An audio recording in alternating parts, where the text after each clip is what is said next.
यानी इमरान मसूद अन्य समाजवादी पार्टी के जो बड़े लीडर थे उन सब पर भारी पड़ गए। रिजल्ट के बाद तो लोग कह रहे हैं कि समाजवादी पार्टी का वजूद इमरान मसूद। लोग तो चुटकी ले रहे हैं और कह रहे हैं कि वो 2 और आप 32, फिर भी 5वें नंबर पर। और ये है कि पहले और दूसरे नंबर पर निर्दलीय प्रत्याशी रहे इस चुनाव में, तो क्या जनता ने नेताओं को नकार दिया?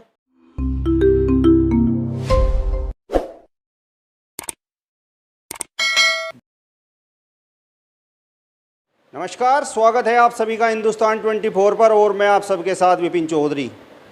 अभी हाल ही में वार्ड नंबर 43 पर संपन्न हुए जिला पंचायत सदस्य उपचुनाव में समाजवादी पार्टी को करारी हार का सामना करना पड़ा है। अब हार के पीछे वो कौन से बड़े कारण हैं, इस विषय पर बातचीत करने के लिए आज हमारे साथ समाजवादी पार्टी के सीनियर लीडर चौधरी मजाहिर राणा जी मौजूद हैं। सर, बहुत बहुत स्वागत करता हूं आपका हिंदुस्तान 24 पर। धन्यवाद, आपका भी और आपकी टीम का भी। वार्ड नंबर 43 पर अभी हाल ही में जिला पंचायत सदस्य पद उपचुनाव जो हुआ है, इसमें समाजवादी पार्टी को हार का सामना करना पड़ा है, जबकि समाजवादी पार्टी का तो बड़ा दावा था कि यहाँ पर जीत समाजवादी पार्टी हासिल करेगी। तो हार के पीछे कौन से कारण रहे? देखो साथी, आपका क्वेश्चन बड़ा अजीब-ओ-गरीब क्वेश्चन है कि हार के कारणों के ऊपर मैं बोलूं, लेकिन जब आपने सवाल किया तो मैं बाकी की तरफ से उस हार के कारणों के ऊपर भी आपको अपनी राय देने का काम करूंगा, और ये मेरी अपनी निजी राय है। समाजवादी पार्टी के लोग अगर एक होकर के लड़ते तो कहीं पर भी किसी भी सीट पर भी समाजवादी पार्टी को हार का मुंह ना देखना पड़ता। लेकिन सहारनपुर देहात से संबंधित जो हमारी पार्टी के शीर्ष नेता थे, उन शीर्ष नेताओं के अहम के टकराव के कारण समाजवादी पार्टी को यहाँ पर हार का कारण बनने का काम हुआ है। अगर आपसी टकराव ना रहता तो दोनों के वोट जोड़ लीजिए आप, और दोनों के वोट जोड़ने के बाद कौन जीत रहा है?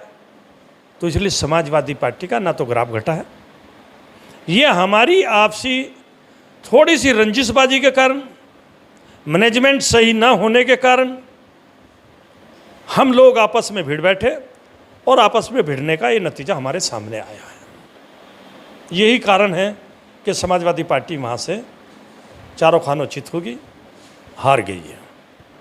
तो सुलह के किसी प्रकार के प्रयास नहीं किए गए? जिस तरीके से एक तरफ इमरान मसूद और शाहनवाज खान थे और दूसरी तरफ आसू मलिक विधायक जी थे, पूर्व विधायक मसूद अख्तर थे, चौधरी मजाहिर राणा थे, चौधरी रुद्रसेन जी थे, तो सुलह का किसी प्रकार का प्रयास नहीं हुआ? देखो, जहाँ तक आपने एक नाम लिया, मेरा भी नाम उसमें लेने का काम किया, मैं तो न्यूट्रल आदमी था। हमने कोशिश करी दोनों आदमियों को बिठाने की,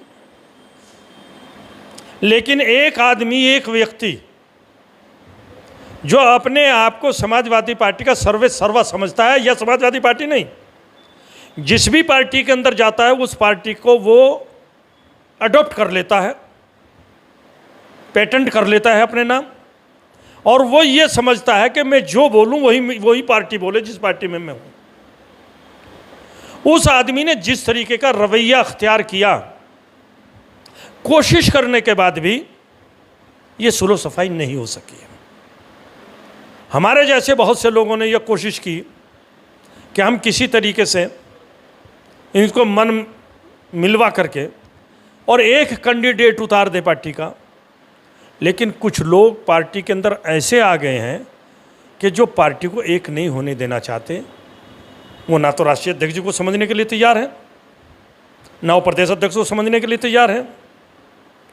वो ये कहते हैं कि जहां मैं हूं वही पार्टी है, तो लिहाजा ऐसे आदमी के साथ क्या सुलह सफाई होगी? और सुलह सफाई करवाने की जिन लोगों ने कोशिश की, उन्होंने उनको हल्के में लेकर के उस सुलह सफाई के फार्मूले को आगे नहीं बढ़ने का काम होने दिया, इसलिए ये स्थिति बन गई है। आपके सामने है स्थिति जो बनी है।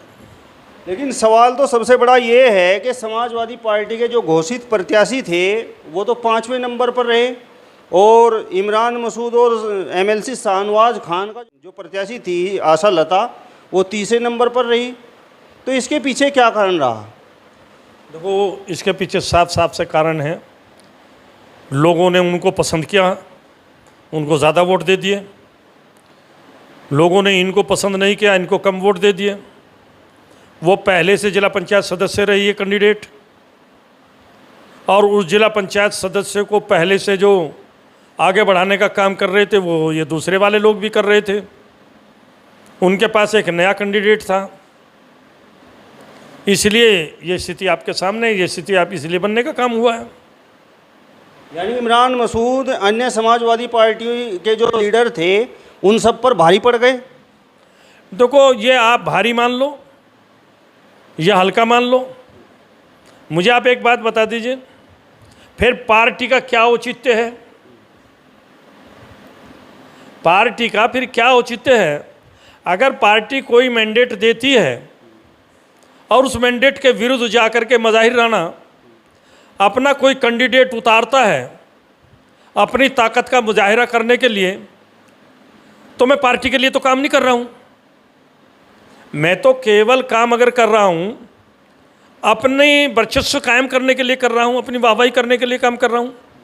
तो ये तो तय करना पड़ेगा कि पार्टी बड़ी है या व्यक्ति बड़ा है। हमारी सोच के हिसाब से पार्टी बड़ी है, व्यक्ति कोई कितना भी ताकतवर है वो छोटा है।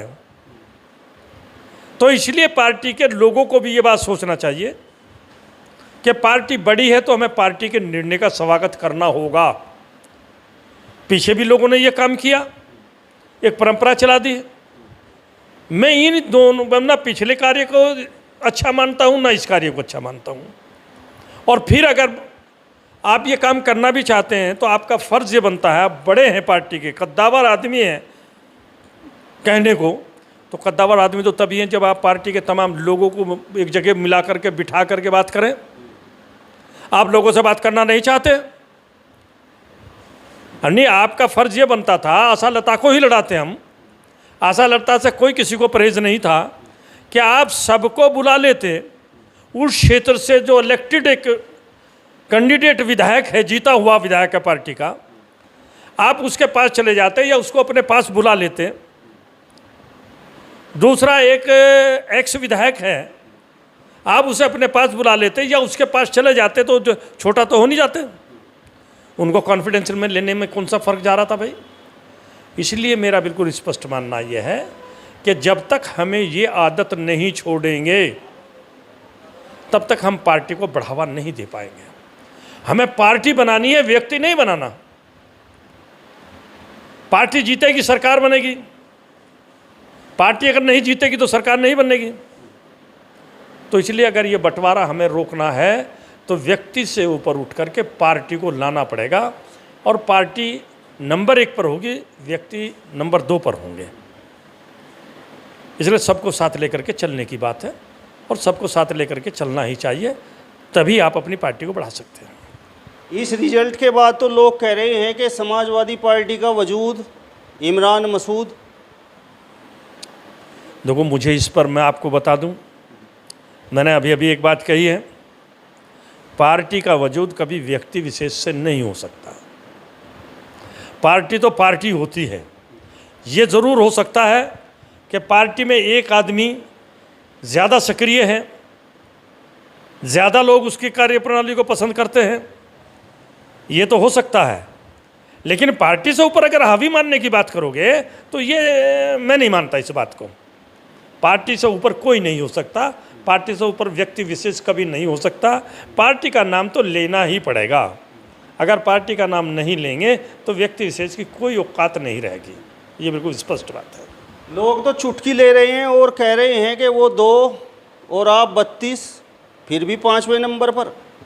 अब देखो, लोग चुस्की लेने का काम है लोगों का, मुखालिफों का काम चुस्की लेने का है। तो उस चुस्की लेने से समाजवादी पार्टी के ऊपर तो कोई फ़र्क नहीं पड़ रहा, वो तो पार्टी है। इतनी बड़ी जीत, इतनी बड़ी परसेंटेज लेकर के आई है। आज जो है मुख्य विपक्षी दल है, और कैसे भारतीय जनता पार्टी सत्ता में पहुंची है सबको जानकारी है इस बारे के। कितनी सीटें उन्होंने डिक्लेयर करी है सबको जानकारी है, एक एक आदमी को जानकारी है, ऐसा नहीं जानकारी है। इसलिए चुटकी लेने वाले लोग, वो उनकी सोच बहुत संकुचित है। उनकी सोच देश के प्रति, नौजवानों के प्रति, किसानों के प्रति, महिलाओं के प्रति उनकी सोच नहीं, बल्कि वो उस सोच के मालिक हैं जिस सोच की सरकारें चल रही हैं। लिहाजा उनका तो काम ही चुटकी लेने का, तो लेते रहेंगे, जिससे पार्टी पे क्या फ़र्क पड़ रहा है। अब मेरा आपसे अंतिम सवाल है, और सवाल ये है कि पहले और दूसरे नंबर पर निर्दलीय प्रत्याशी रहे इस चुनाव में, तो क्या जनता ने नेताओं को नकार दिया? देखो, जाहिर सी बात है, मुझे नहीं पता नेता आप किसको कहना चाहते हैं। नेता कहाँ से आए निकल करके? नेता वो है जिन्हें जनता मानती है। नेता जनता से ही तो बनता है। जो लोग पहले और दूसरे नंबर पर रहे हैं, उनके पीछे भी कोई ना कोई ताकत थी। हो सकता है लोगों ने उनकी सोच को ज़्यादा पसंद किया हो और किसी दूसरे की सोच को ज़्यादा ना पसंद किया हो। इस चुनाव का यही रिजल्ट आया है। क्षेत्रीय और गैर क्षेत्रीय का कौन कितना जनता के बीच में सक्रिय है, क्योंकि ये चुनाव विधानसभा का चुनाव नहीं था, ना ये लोकसभा का चुनाव था। ना भी इसे विधानसभा नाप करके चलिए, ना इसे लोकसभा नाप करके चलिए। ये तो एक छोटा चुनाव था जो लोकल कार्यकर्ताओं को लड़ना था, और लोकल कार्यकर्ता इसमें को लड़ने का काम हुआ। लेकिन एक व्यक्ति ने बहुत सोच समझ करके समाजवादी पार्टी के जो डिस्ट्रिक्ट लेवल के नेता हैं या ऊपर के नेता हैं, उनको बाकायदा बड़ी सोच समझ करके साजिश के तहत इसमें फंसाने का काम किया इस चुनाव में। और इस चुनाव में यही उन्होंने बोल करके वोट हासिल करने का काम किया है। तो आप पार्टी के सीनियर लीडर हैं, अब लोकसभा चुनाव भी आने वाला है, तो ये खींचतान चलती रहेगी या समाप्त भी होगी? देखो जी, जहाँ तक खींचतान का सवाल है, जब पार्टी चुनाव चिन्ह लेकर के आती है, जब पार्टी के मान सम्मान और मर्यादाओं का सवाल आता है, तो वहाँ खींचतान खत्म हो जाती है, गुटबाजी समाप्त हो जाती है। सोचते ही सब मुट्ठी तान करके, मुट्ठी बंद करके चुनाव पर लड़ाने का काम करते हैं। ये चुनाव को आप लोकसभा और विधानसभा से जोड़ने की बात मत करो। आने वाला चुनाव 2024 का, समाजवादी पार्टी की कोई गुटबाजी नहीं रहेगी, हम लोगों में आपस में कोई खींचतान नहीं रहेगी। जो समाजवादी पार्टी का टिकट लेकर के आ जाएगा,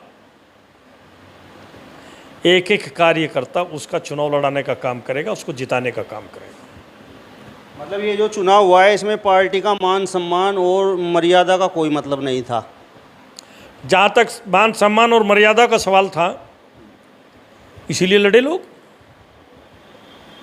इसमें पार्टी के मान सम्मान और मर्यादा का सवाल था, इसीलिए तो मैंने आपसे कहा है कि जो हुआ है, किसी व्यक्ति विशेष के द्वारा पार्टी को गौण करके अपने आप को प्रोजेक्ट करने का जो काम किया है, वो प्रोजेक्शन नहीं होना चाहिए था।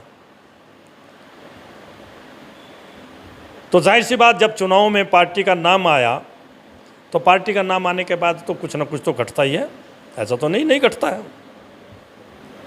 तो इसलिए मेरा आपसे ये कहना है कि ये खींचातान, जो गुटबाजी की बात मैंने आपसे की है, ये लोकसभा का चुनाव या विधानसभा का चुनाव आते आते सब समाप्त हो जाएंगे, स्वतः समाप्त हो जाएंगे।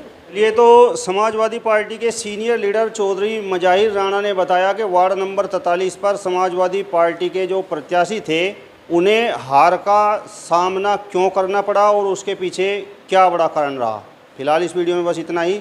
अगली वीडियो में फिर आपसे मुलाकात होगी, तब तक बने रहिए हिंदुस्तान 24 के साथ। नमस्कार।